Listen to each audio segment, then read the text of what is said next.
Сәлеметсіздер ме, Серке сайтының көрермендері? Бүгін біз студиямызға саясаткер Мұхтар Тайжанды шақырып отырмыз. Біз ол кісімен жалпы ұлтшыл қозғалыстардың бағыт-бағдарын, оның идеологиялық ұрандарының жалпы мазмұнын, жалпы осы бағытта жүріп жатқан үрдістер туралы талқыламақшымыз. Мұхтар мырза, осы үлкен мәселені айтпас бұрын мен өзіңізге байланысты жеке бір сұрақ қойғым келіп отыр. Маған жеткен мәліметтер бойынша бұрын сіз қазақ тілін жалпы білмегенсіз, бұлайша ол тілде бойынша сөйлемегенсіз.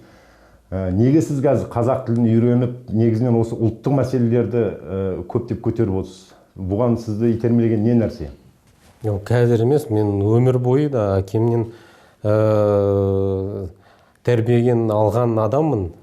Сондықтан өмір бойы да көзқарасым осындай болған. Мектепте де оқушы болғанда, сосын студент кезінде Польшада көп мақалалар Қазақстан, қазақтар туралы басып шығара едім. Сондықтан қазір ғана осындай белгілі адам болып кеттім. Сондықтан былай қазақ тілін ішінде да мен енді Алматыда туып өскен қазақпын, асфальтный, әбден қалалық қазақпын.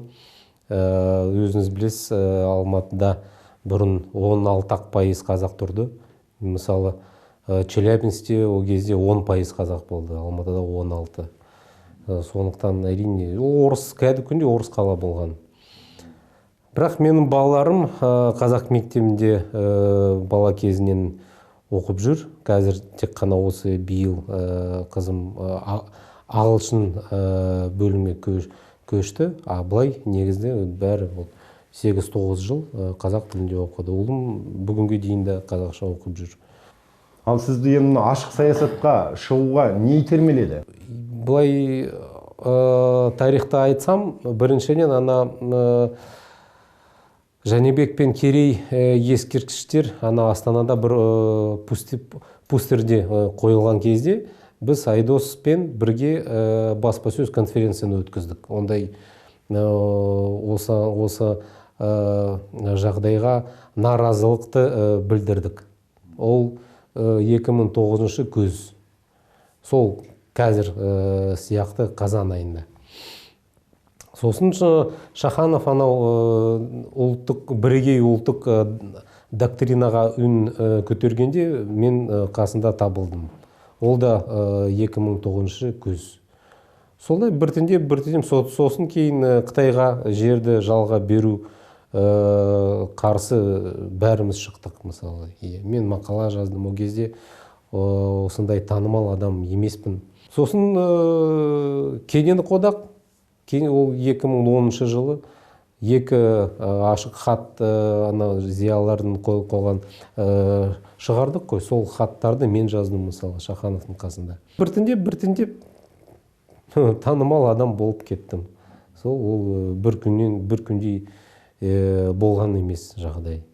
Әкемнің де беделі көмектесті. Мен біріншіден Болат ханның ұлы болып жұртке танымал адаммын біріншіден. Қазақстанда ұлтшыл күштердің бұрынғы тарихына қарап отырсақ, жалпы бұлардың көтерген бір мәселе болғанымен бұлардың басы ешқашан біріккен емес.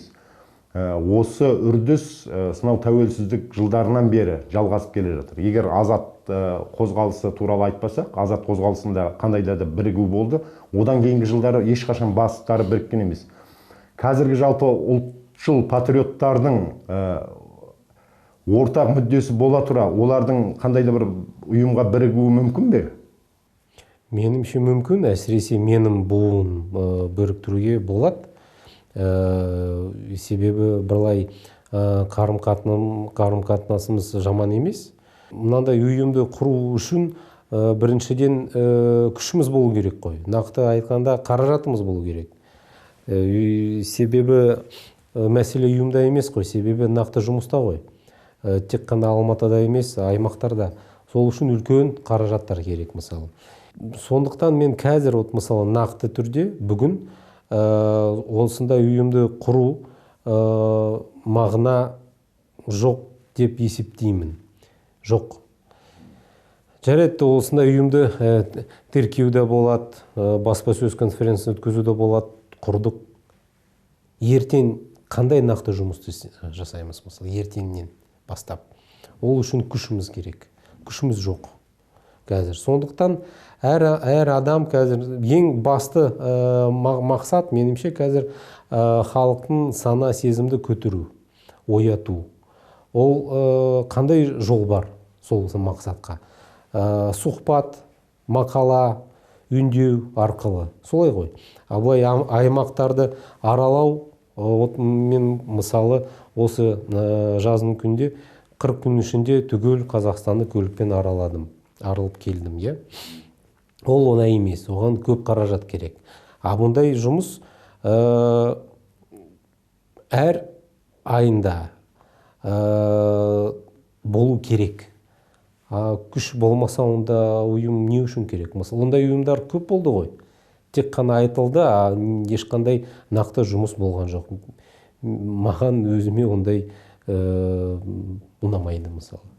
Мұхтар мырза, жалпы енді біз айтамыз, жаңа қазақтың мәселесі бар, қазақтың проблемасы бар. Жаңа сіз айтып отырған ауылға да қатысты, мысалы, тілге де қатысты, мәдениет, қазақтардың тұрмыс жағдайына байланысты, біздің мемлекеттің тәуелсіздігіне қатысты да көптеген қазір шетін проблемалар бар. Дегенмен мұның бәрі саясат арқылы шешілетін нәрсе ғой. Саясат дегеніміз, біз бұл саясатқа араласу үшін қандай да бір партия құру керек, билікке жету керек.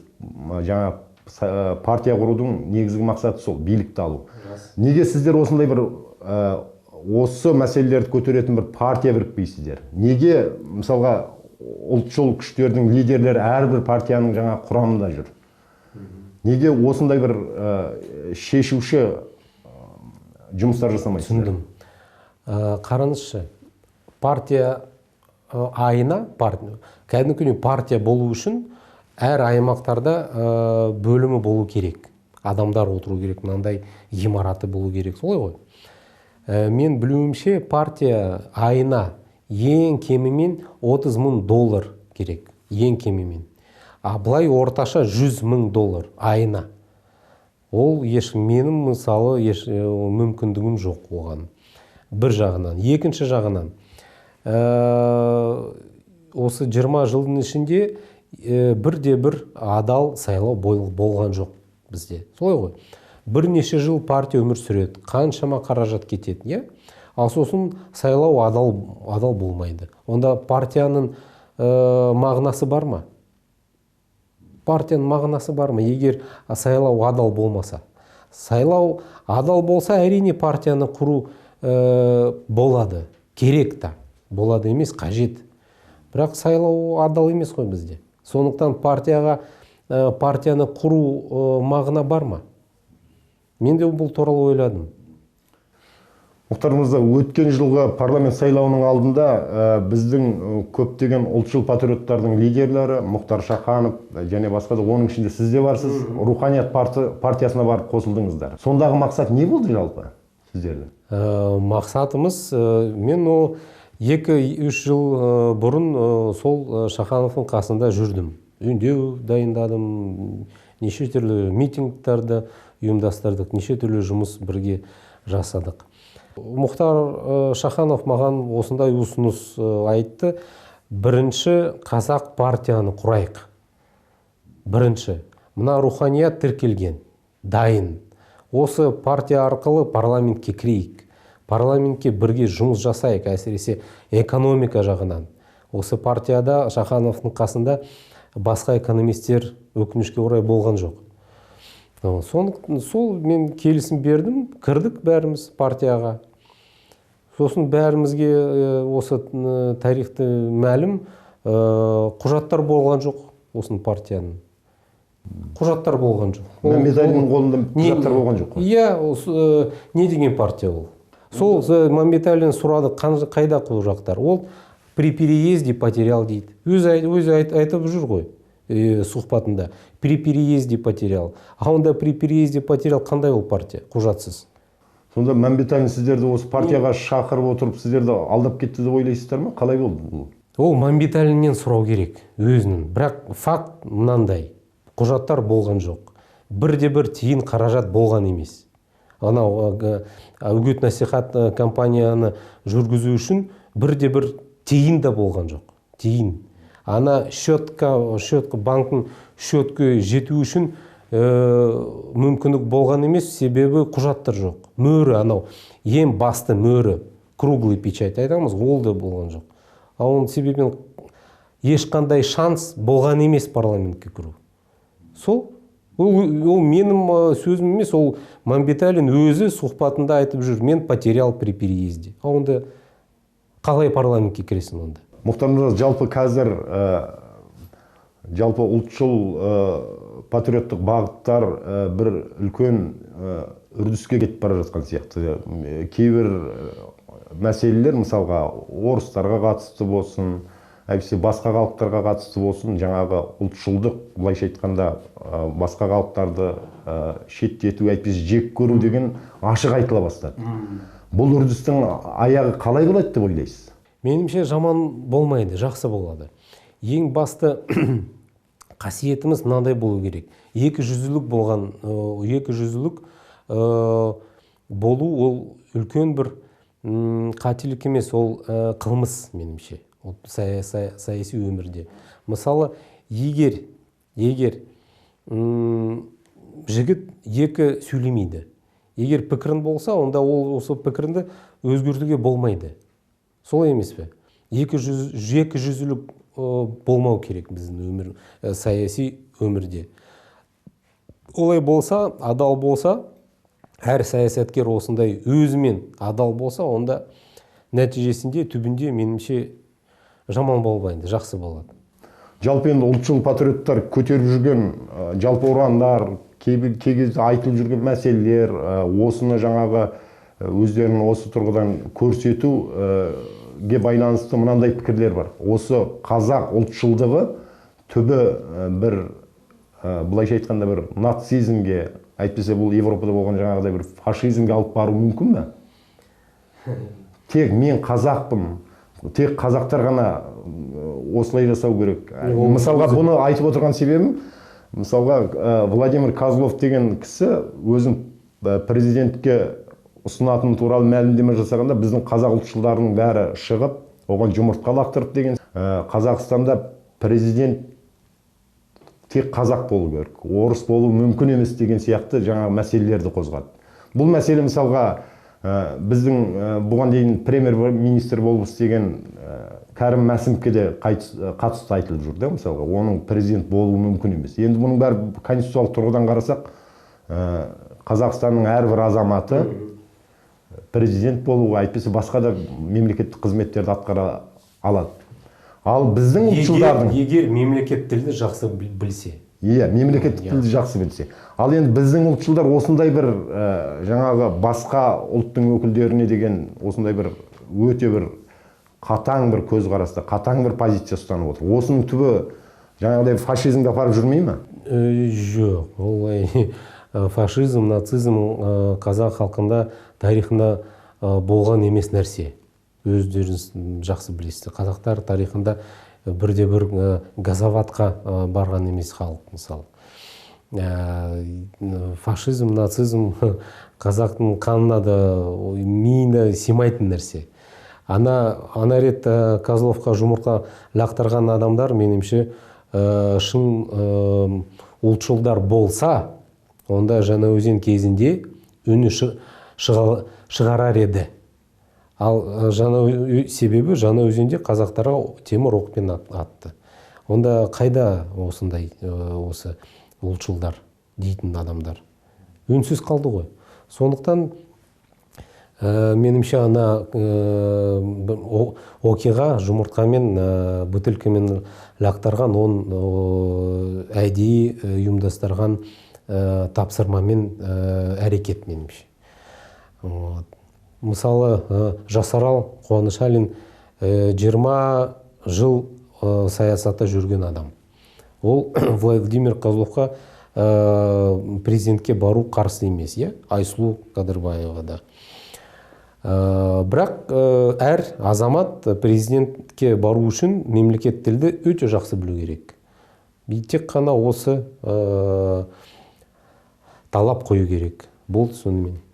Мұхтар мырза, жалпы сіз мынау Қазақстанның кедендік одаққа қосылуына ең қарсы шыққан адамдардың бірісіз. Енді сіздің жалпы мамандығыңыз экономист, экономика ғылымдарының кандидаты. Сіз бұл мәселеде жаңағы экономикалық мәселені алдыға қойып қарсы шығып отырсыз ба, әлде бір қандай да бір саяси мәселе бойынша кедендік одаққа қарсысыз ба? Негізінен бұл кедендік одақ экономикалық мәселе бойынша ұйысып отырған ұйым емес пе? Кедендік одаққа қарсы, шын айтсам, мен біріншіден бизнес форумда 2009 жылын қараша айында ашық түрде шықтым. Бизнес форумда. Ол кезде мен танымал адам емеспін. Сол кезден бері қарсы мақала, неше түрлі сұхбатты жазып жүрмін. Неге? Себеп кеден одағы бізге біріншіден экономика жағынан зиянды. Қазір айтпай қояйын, көбірек айттым ғой, неге зиянды. Екінші жағынан, саяси жағынан түбінде тәуелсіздігімізді жоғалып барамыз. Тағы да Ресейдің қорына кіріп кетеміз. Себебі ол мен айтқан емеспін, ол халықаралық қатынасу ғалымның пікірі, түгел теориясының пікірі. Сондықтан кеден одақтан біз шығуымыз керек. Кеден одақтан, осы берекелі экономикалық кеңістіктен шығуымыз керек. Осындай талап етуіміз керек. Ал негізінен әлемдік үрдістерді қарап отырсақ, жалпы ұйысу, жаңағы осы глобализация заманында ұйысу жүріп жатыр. Мысалы, Европада болсын, Латын Америка елдерінде болсын, Араб әлемінде болсын. Біз енді қазақтарды енді Европалық одаққа кіру біздің оған мүмкіндігіміз жоқ. Ал осы тұрғыдан алғанда, осы аймақтық экономикалық одаққа кіргеніміз дұрыс емес пе? Дұрыс емес. Неге десеңіз, айтайықшы, кедендік одақ ол нақты түрде нені білдіреді? Кедендік одақ ол бірдей бәш салықтар, бірдей. Ресейдің, Беларусь және Қазақстан қазір 100% бірдей салық, бәш салықтар. Осы кодекс ол бұрынның Ресей Федерациясының 92% кодексі. Ол біздікі кодекс емес, ол Ресейдің бұрын кодексі. Осы кодекс ол әрине Ресейдің экономикасын қорғау үшін жазылған. Сол емес пе? Себебі әр экономикасының структурасы бар. Бізде мысалы көп дайын шығаратын өндіріс аз. Сондықтан бізде бәш салықтар 5% болды, орташа 5%. Қазір осы кеден одақтың кодекстің орташа бәш салықтар 15% деңгейде. 3 есе өсті. Ол бізге керек емес нәрсе. Себебі бізде өндіріс жоқ. Ол тек қана біздің ішкі бағаларымыз өсті нәтижесінде. Тек қана сол болды. Ол бізге керек емес. Бір жағынан. Екінші жағынан, бірегей экономикалық кеңістік, ол біз өзіміздің экономика полномочияларымыз 175 тапсырдық. Енді біздің қолымызда ондай билігіміз жоқ. 171 сыртқы экономикалық саясаты емес, ішкі экономикалық саясаты өзіміз дербес жүргізу үшін мүмкіндігіміз жоқ қазір. Ол нәтижесінде әрине саяси одағына алып келеді. Ал біз Ресеймен қандай режимге, қандай